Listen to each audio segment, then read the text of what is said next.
super excited to make history with the On Iowa podcast and with probably college football podcasts in general, because I don't think we've had two women talking about Hawkeye football literally ever recorded ever. So y'all welcome Celia from WQAD in the Quad Cities. She is a TV reporter, multimedia sports journalist, and she has been there since, I'm going to pull up the text, June 2019. And before that was an MMJ in Augusta, Georgia, home of the Masters. Yeah. So wow. I want to know, Celia, did the Masters turn out to be everything you wanted it to be this year? Yeah. I thought there was drama. It was great to see a limited amount of fans back out there. You know, you get some of those cheers, some of those roars that the Masters is famous for. And it was just April in Augusta. It's a time unlike any other. And so to have the Masters back in the springtime was huge. And I'm just so glad I got to watch it as a fan this time, which was great. Yeah. You know, we're going to talk football in a minute. And I think, you know, that obviously football is why I brought you on. But I also wanted to say that we're both not from the state of Iowa. I'm from Texas. You're from California.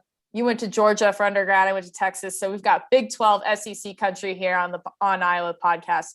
I wanted to know from your perspective, what was like your biggest culture shock taking on this beat? Wow. I mean, I think just in general, moving to the Midwest, I really wasn't sure what to expect. You know, I grew up on the West Coast. I spent 6 years between school and work in the South. And so moving up here, I was just taken aback by how nice people are. You know, Midwest nice, Iowa nice. It's a real thing.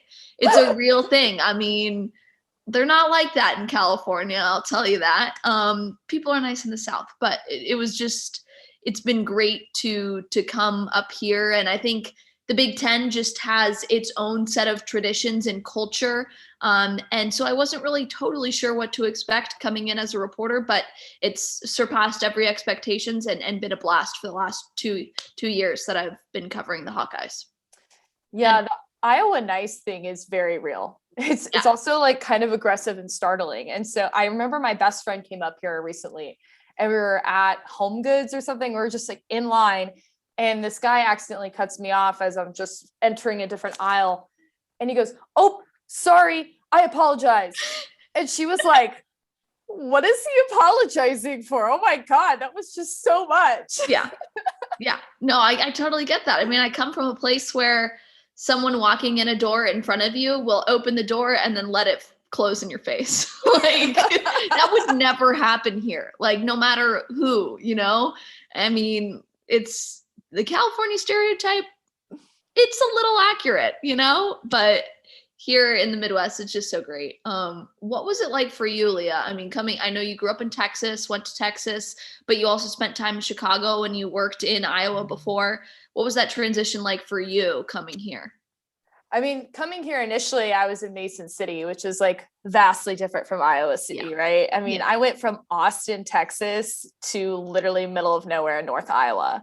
And I just remember like the niceness was kind of funny to me. Like people would talk to me at gas stations and I'm like, I'm literally pumping gas. Like, I don't really care how your day is. And, you know, people from Texas are nice, you know, like I like to think that we're nice, but I don't think we're that nice. And also there's like that passive aggressive, like, bless your heart, sweetie, you know, like they're not actually that nice, but people in Iowa are actually that nice. But I think the winter was probably the most brutal thing. I got strep throat several times and I was covering high school sports. And I remember I was just like in high schools and all these like germy kids. And one time I got strep throat so bad, I think I ended up getting the flu too.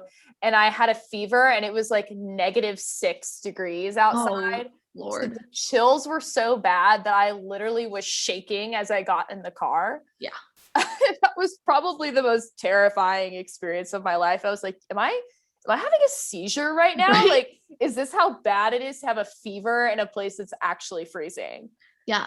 I mean, I'll tell you, like, it was a culture shock it was, I mean, I covered in my first year here that season of Iowa football, but this last season, obviously things were different. We were shooting video in the stands, but covering my first football game in the falling snow, not just with snow on the ground, with snow actively falling. It was the Wisconsin game. That sent me. I was like, oh, I'm officially a Midwesterner. I have covered a football game in the snow. But one thing that I hang my hat on is I have not fallen slipping on ice before. And I'm going to try and maintain that as long as I live here. Yeah, good for you, because every winter season I have one like cartoon like banana peel kind of fall where I fall literally on my back and I'm like, how did this happen? I love like, that.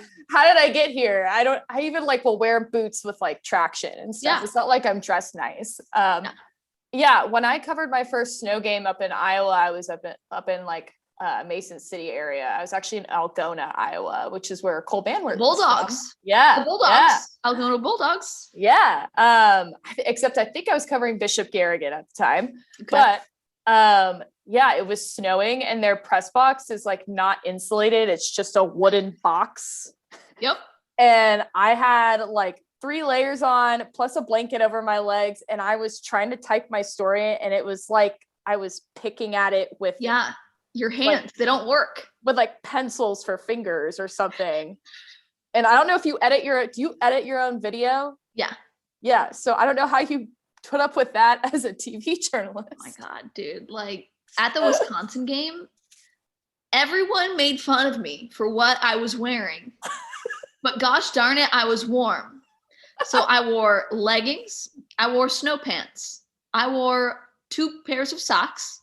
I wore lace-up boots. I wore a long sleeve turtleneck under. And then I found the most amazing thing on Amazon. It is those like phone battery banks, those. Yeah. Yeah. I found a vest that is heated and powered by one of those phone banks. So I wore that. And then I wore my parka and I had a scarf and a hat on and I looked like a marshmallow.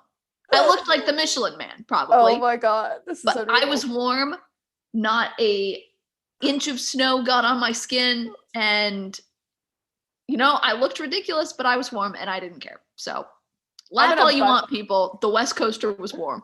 I'm going to bust out my ski pants if we get to this snow game situation. Yeah, it was great. I mean, even if I'm in the press box, I'm going to wear my ski pants and they're bright blue or they're bright orange and I don't want to hear it. So there you go. So I want to tell listeners too, before we get into it, like the 2 of us actually met years ago in Austin at an Association for Women in Sports Media convention, which is hilarious because I remember you messaged me. You're like, I don't know if you remember me, but we've met each other before. Yeah. And I'm just wondering, do you remember what was your first impression of me back then? I don't remember a whole lot about that convention in general. I mean, it was right after graduation and I had no job. So I was there and I was on a mission. I was unemployed and a lot of my friends were employed. So I was really stressed out. But I remember meeting you we had a dinner one night and Linda Cohn was the keynote speaker. And I remember I don't know if we were at the same table or if like we were near each other in an aisle, but I remember talking to you when we were eating dinner before Linda spoke. And that convention was amazing, wasn't it? I mean, it's just such a great organization to be a part of. And I'm so glad that I went to that convention. I think I remember Jamil Hill was still on Sports Center at the time and she was there. Carrie Champion was there. Jessica Luther was there. She's a writer. She's from Texas and basically broke the Baylor scandal situation. Yeah. So it was like, I was starstruck for sure. Yeah. Jamie Erdahl was there. I remember she was great.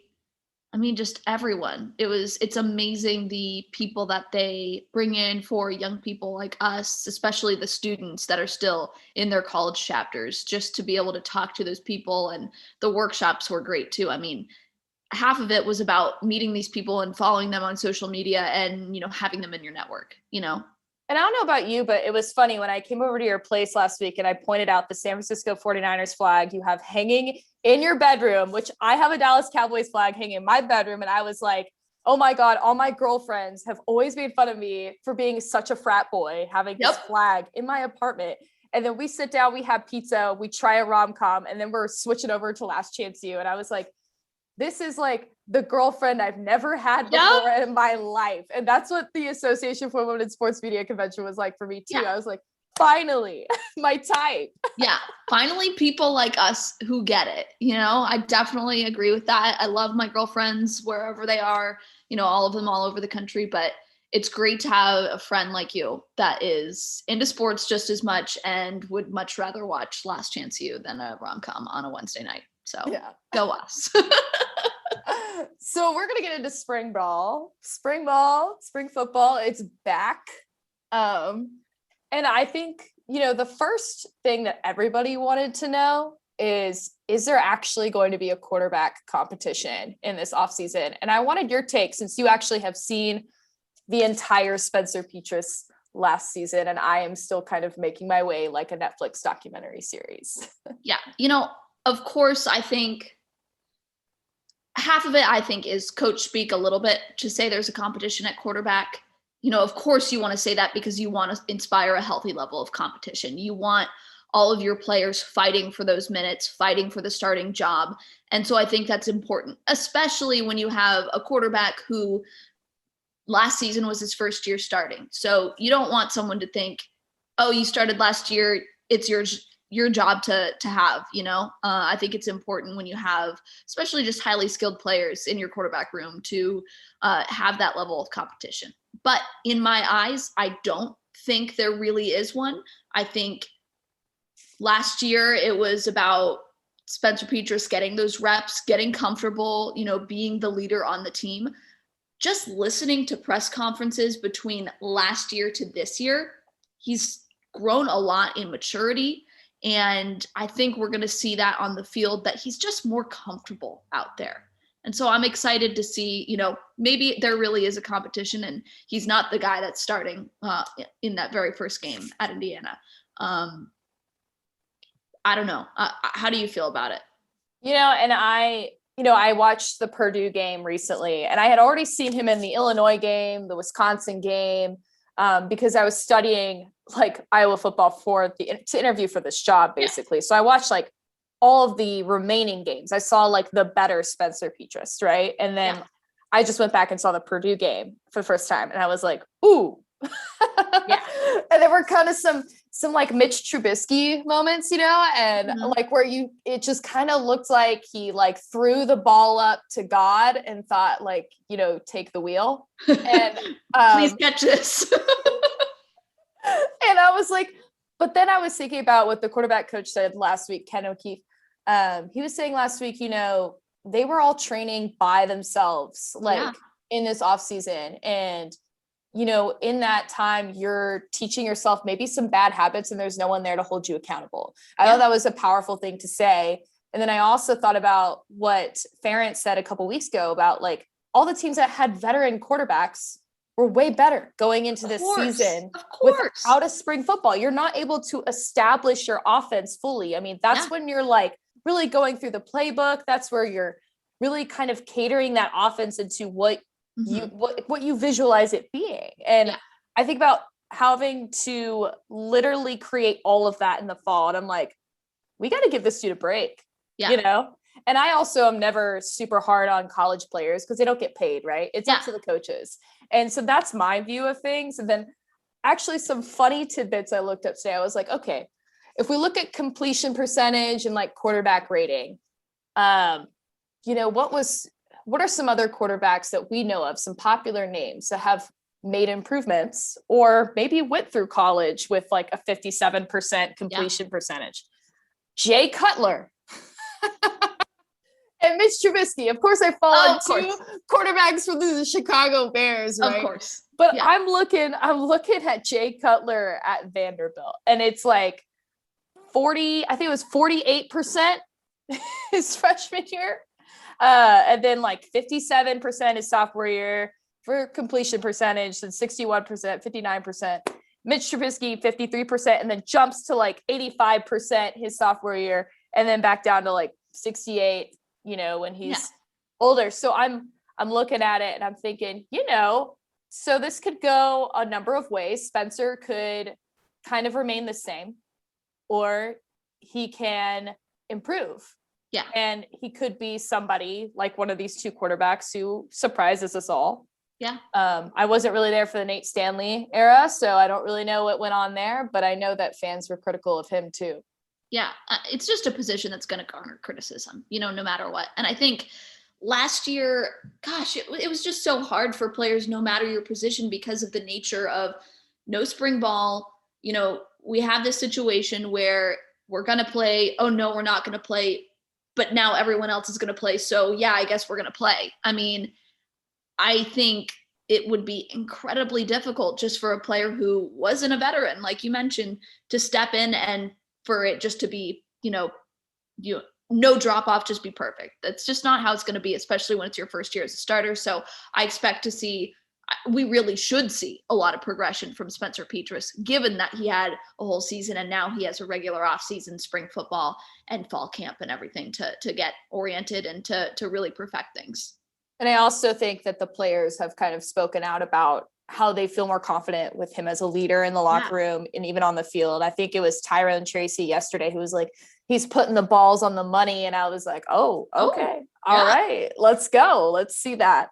So I'm thinking I'm kind of moving forward to wide receivers are a pretty interesting position right now. Mm-hmm. I think Tyrone Tracy Jr. is probably going to be, probably the main target, but do you have your eyes on anybody else, from over the years? I know there's quite a few veterans. There's 16 wide receivers on the roster.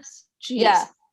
I mean, for me, you've got guys like Nico Reganey, who's been in the program for a while. I'm going to be interested to see how he fits into the mix, but it's so difficult just replacing two guys like Brandon Smith and Amir Smith-Marset. I mean, they're very talented players.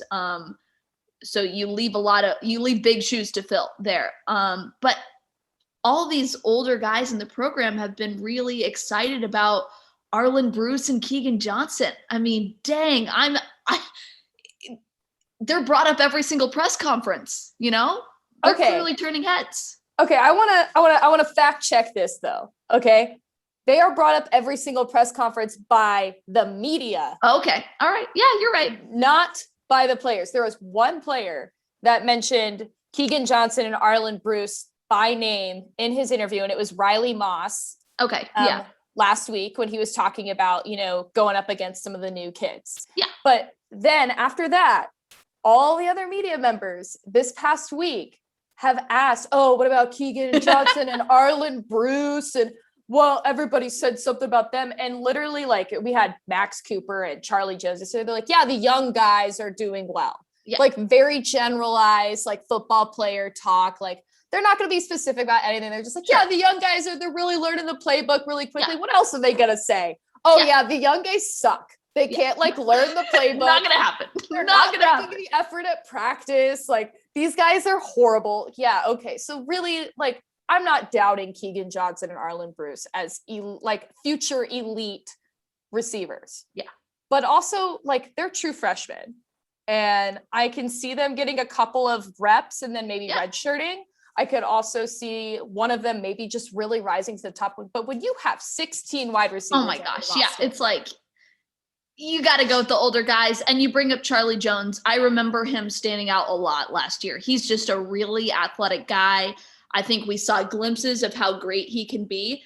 This is the year that he really is able to put that on display and step up as one of the go-to guys. So plenty to choose from in the wide receiver room and in that group. I mean, we're lucky to see so many talented players like that. It's going to be great. Yeah. And I even Kelton Copeland said today that Max Cooper, who, was injured last season, kind of had a couple reps as a true freshman, had a couple reps the next year.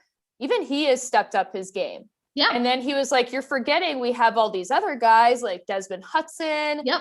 We have Jackson Ritter. Like, there's a lot of other players' names that we don't want to forget about, right? Like, yeah. And so I'm pretty interested to see at the open practice on Saturday, like, who in that group really stands out to me. Mm-hmm. And, I imagine there's such a size difference between these true freshmen and the older kids. And I think another thing that Copeland said today was like, yeah, okay, they might look good in practice, but now you put them up against some defense, you put them in a game time situation. It's different. Yeah. It's different. The game hasn't slowed down for them yet, Yeah. For the younger guys in particular. That's where those more veteran players are going to be able to stand out more, when the game is slowed down for them a little bit more. What about the defensive line? If we're switching to like the other side of the ball, like this is the second year that Iowa's had to basically completely revamp their defensive line. I know you did a story on Jack Heflin and stuff like that. I want to know what your thoughts are on replacing the defensive line. Also, like, do you think Jack will get chosen in the draft or free agency? What are you thinking? I think he was when we talked, his last indication was, a later round or free agency. What he was able to do at Iowa was certainly impressive. It's not his full body of work. So I think he's a guy that flies under the radar. He's not a name that, all of these scouts know. So it's going to be important for him to stand out with what he's been able to do. And I really hope for him that he does get picked up somewhere, because not only is he a talented football player, he's just a really good person. And that's my favorite story that I've ever done at WQAD, was telling Jack Heflin's story. A kid that comes from a tiny program, Erie Prophetstown, they co-op, which is a thing that I didn't know was a thing before I came to Iowa, because it's not a thing in Georgia and it's not a thing in California. It's a co-op? Yeah. So Erie High School and Prophetstown High School, two different high schools, but they're both so small that they join forces to put together a football team and other sports. Oh yeah, that's a Midwest thing. That is definitely a Midwest thing. Yeah. So anyhow, geez, they've got to pretty much, like you mentioned, start from scratch a little bit on this defensive line. And that's a position group that is make or break in the end of the day, and really difficult when you don't have a strong, experienced defensive line. So there's just a lot of areas where we're going to have to see guys step up, that next man up mentality, that kind of thing that I hope they learned from the older guys. But when you graduate such a big group, you got to step up and fight for that time. And it's been hard to get any specifics on who is standing out in that position, because the defensive coaches, like, they're not detailed people. They don't like to reveal anything. Like, I think we had Phil Parker last week, and then this week we had Jay Neiman. And I even asked Jay for like some names. Individual names. Give me some names, buddy. And he literally was like, Zach Van Valkenburg. He's showing up like he has a chip on his shoulder, like he didn't have all these accolades. And I was like, well, because he's like, you're one returner, but tell me about someone that we like haven't seen yet, or we don't know anything about yet. So I'm like really just looking to learn some names on Saturday. I'm going to be honest, like, I don't know a whole lot of these guys because no, I'm just being honest. Like, those guys who came up big last year, who were making plays on the defensive side of the ball. But when you lose so many, of course, you don't know some of these guys stepping up because they weren't getting major minutes out there. A local guy to the Quad Cities is Logan Lee. He went to Orion High School, just a really athletic kid. He was hoping last year he would get some time. But I think hopefully this year, maybe he'll be able to get out there a little bit more. Just really didn't see him play a whole lot last year.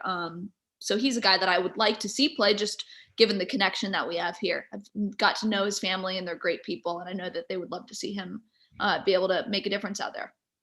Yeah, Logan, I think his name came up. Noah Shannon's name came up. Yeah, Black came up.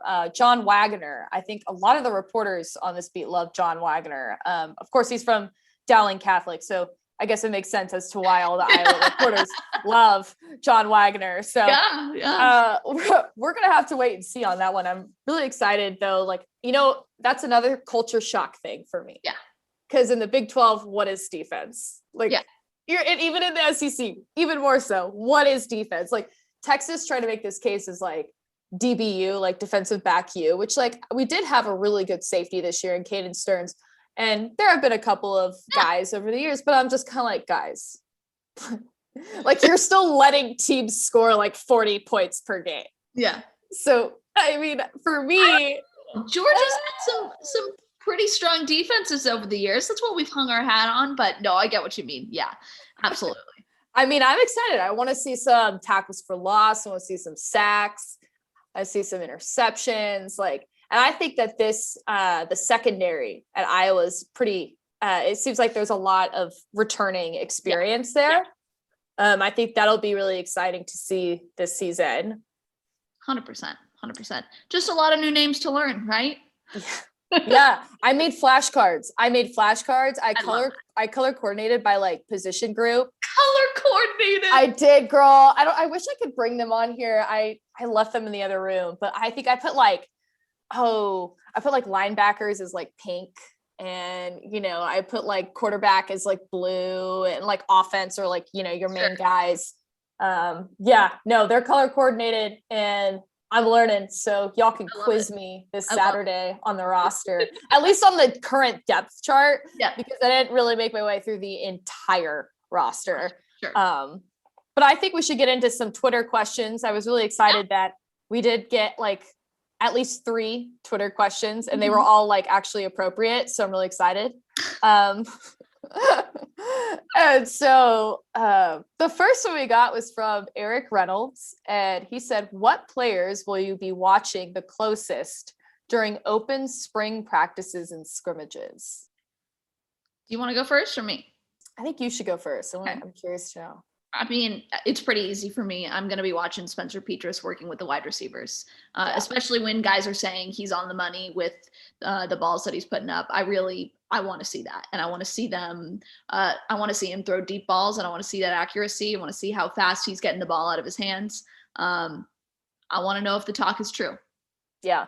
I really want to, I hate to agree with you, but I also agree with you because especially after coming out of this press conference today and listening to the wide receivers coach and listening to the quarterbacks coach last week, I'm really like curious because especially since we have such like a deep pool of talent in the wide receiving group. And then also I am curious, I will say I am a Texan, so I am curious about Deuce Hogan, our third string QB right there hanging out. And I'm like, I know he can throw the ball. He's from the DFW Texas football. Yeah, he's from the DFW area. We've been passing the ball since forever. That was the other thing is I covered high school football in Iowa, and I was like, they really don't pass the ball here, do they? Like, but I think that's a good question. The next question we have, coming out of an odd year, where are the Hawkeyes' strengths and where are the weaknesses? What under the radar sports should we be watching this year? So that's a lot of questions. So let's start with the strengths and weaknesses on this Hawkeye team. For me, I'm going to go something a little bit more intangible than on the field. You asked this during a press conference. Other people have asked this as well, kind of just some changes in the program after, last summer when everything went down where there was allegations of racial injustice within the program. Obviously, Chris Doyle left the program. There was just a lot going on in the program, and players have said this group is tighter than ever. And I'm excited to see how that translates on the field. When you have a team that's really a team that really supports each other and feels like they can go to each other with things that are going on, I think that's important. And I do think that will translate on the field. I think that could be a strength if they're playing like a team, if they're gelling, if they feel like they've come together through something like that. I think that could be interesting to see. What about you?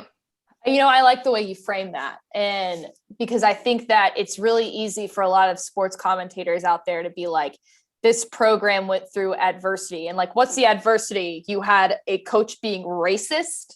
Yeah. Like that's not an adversity. That's an adversity for the players. It's not adversity for the program. Right. Like, and so it's kind of like, I think there was a tweet out there when Baylor won the basketball national championship. They were like, oh, well, everybody hates on Baylor because of what happened with football. And I'm just like happy that they're getting respect out of basketball. And I'm like, so the adversity was the institutionalized assaulting of women. Yeah. That's not an adversity. That was bad. But yeah, with this, I think a lot of players seemingly have said that they are closer than ever. And I think that Broderick Binns did a lot of really productive work in the off season, not just within the football team, but within everybody else. So yeah, I'm excited to kind of see that bond. I'm also, I won't lie. I'm excited to see like Caleb Shudak take this position as a starting kicker. And I know that sounds kind of weird, but I think that, he really stuck through this program. Yeah. And I was reading about him. I really want to write about him. And yeah, I hate to give my storylines away, but what other beat writers going to listen to this podcast? I doubt any. But yeah, I mean, he's like he had to choose to come back. And he waited and waited. And it was funny because today I think LeVar Woods was like, I would cry if this kid left this program. Like, I was like, that's powerful. He's like, I'm not going to get too personal, but I would cry. Like, this kid is a good kid. And I'm excited for him to kind of take that role. I mean, you're coming off 2 straight talented kickers, Miguel Racinios, and then you got Keith Duncan. Legend. The legend. So I'm excited to see how well he does. And the other, I think the strengths and weaknesses. I got away from the question. Strengths, I think, obviously, I think the defense is something that's kind of set in stone at Iowa. I think that's something they were talking about. Oh, if this is a product of a system that we have in place, I think that's something that we don't have to worry about, especially with the depth in the secondary and the fact that they are used to replacing the defensive line the way that they're going to be replacing it this year. Yeah, it's a cycle and they're used to it. It's not like, oh my God, we lost all these guys. What do we do? No, guys have been waiting in the wings for their opportunity. So yeah. And the offensive line, same thing. It's like, yeah, that's what Iowa's known for. I think the weakness is, I don't know, I think, Spencer Petras, that could be a weakness. Yeah, it could be a strength. I think what could be either way. Just kind of the uncertainties are the weaknesses, right? So I don't even know. We've got like one tight end, Sam Laporta, that's kind of made a name. Reps, made a name for himself, has the reps. But now I'm kind of like, well, who else is there? The other question was, what under the radar sports should we be watching? I want you to lead this one off because you've made a concerted effort to highlight those every week. You've done a great job of pointing that out. And so I'm curious to hear what you think in terms of that. I meant to check on this right before I logged on because I haven't done my check-in this week. But I know the field hockey team's doing really well right now. They're like, I think the last big win that I read about, they beat Michigan State. That was like number 2 in the nation. Tennis, there's a really good tennis player, women's tennis. Alexa Knoll, I hope that I'm getting her name right. She apparently was supposed to be playing like pro tennis and she's playing at Iowa. And like she played like Wimbledon juniors and she's undefeated so far. Wow. And kind of leading this team to the next level. So I really want to write her story. I think women's tennis is under the radar at Iowa. What's not so under the radar is the women's basketball team. Yep. We all enjoyed that. I'm excited for that to come back. Yeah. Actually, can't wait. So yeah, those are kind of the under the radar sports that I'm looking at. One thing you brought up, field hockey. Mm-hmm. We need ice hockey at Iowa. We do need ice hockey. Just saying, that would be incredible. First of all, you've got the Xtreme Arena in Coralville, brand new. There's going to be an ECHL team there, which is awesome. We need Iowa ice hockey. And I know if Keith Duncan listens to this, he'll agree because he tweets about this often, that Iowa needs a hockey team. I mean, it's a Midwestern sport and it's freaking awesome. It actually doesn't make sense that Iowa doesn't have a hockey team. I know, exactly. I was surprised to learn that they didn't. It also doesn't make sense that they don't have women's wrestling. I mean, I think that would also... Considering that Coralville hosted the state tournament for girls high school wrestling this year, which and the USA women's wrestling team was also like here in town a couple of weeks ago. Yeah. And Iowa is the wrestling state. I think there's a lot of potential for these sports to happen at Iowa. The last question we have, I know it's still early and we kind of talked about this a little bit, but what's the one thing that surprised you most since picking up the Iowa football beat? Ooh.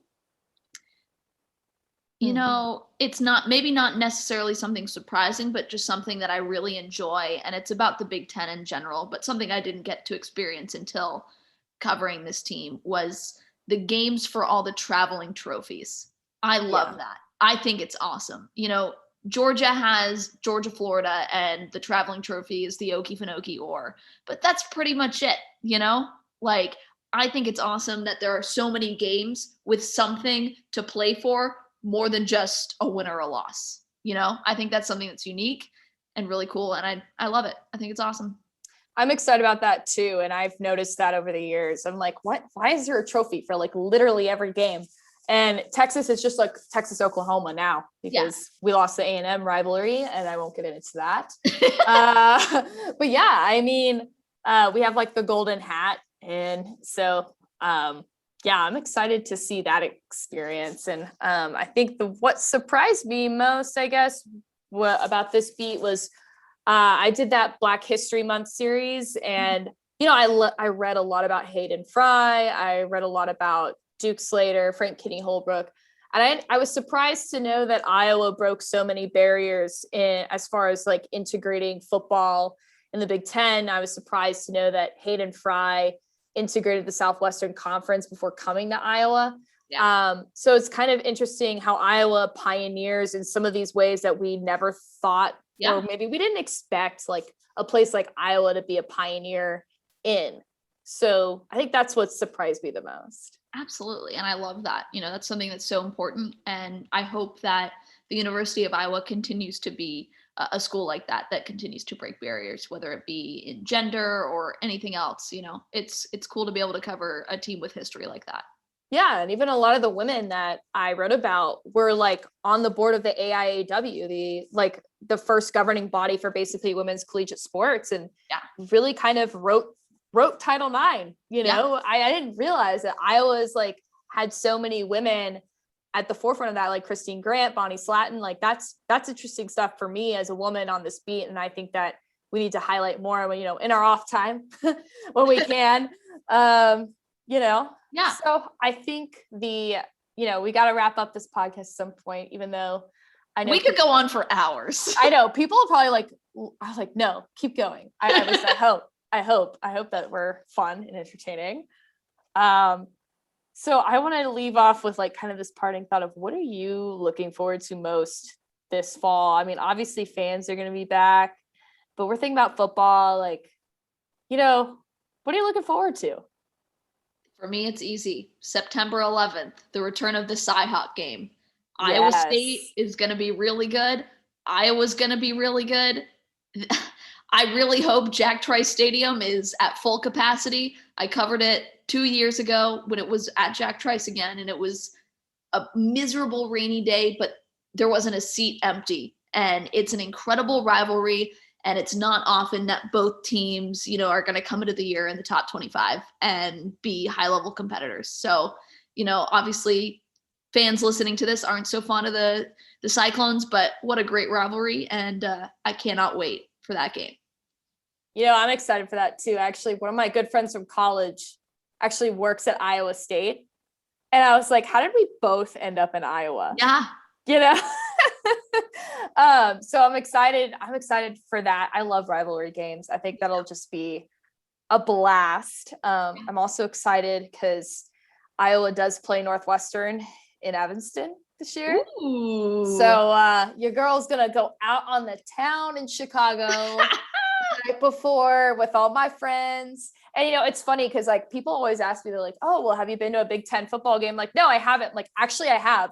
I went to a game at Northwestern when they played Michigan State when I just got into grad school. And I was like, that's not how you picture the Big Ten experience. Like, I wouldn't say that Right. Northwestern is, like, I'm not a Northwestern fan. I like went there, got my master's degree, got my job, like, cool. But like, the experience was not like Big Ten. It's not like Kinnick Stadium on a fall Saturday. Yep. It's different. I get it. It's like if you went to Georgia Tech and you go to a game. That's not really going to a game. Yeah. And if you travel an hour and a half southeastern to Athens, that's a game. Sorry, just had to get some Georgia Tech hate in there. Yeah. No, I respect it. I respect it. I think I also want to try some food at these tailgates. Like, I wonder if I can get some people to invite me and like try their traditional like Midwestern fried, whatever the heck they have, because I know everything's fried here and full of cheese. Fantastic. I love it. Well, Celia, thank you so much for coming on the On Iowa podcast. And I guess, people who aren't from the Quad Cities or living in the Quad Cities, as this is the Cedar Rapids Gazette podcast, you can probably see her work on Twitter. Yeah. Leah Palermo. I think your Jack Heflin feature it was a pinned tweet. It was. It is no longer, but it's on YouTube. Check it out. Yeah. And she tweets out all her stuff. So if y'all can follow her, check out WQAD's coverage of the Iowa Hawkeyes, and also check out the Gazette.com. Yes. We have a brand new website makeover. So and I guess we'll see y'all in Kinnick Stadium soon this Saturday.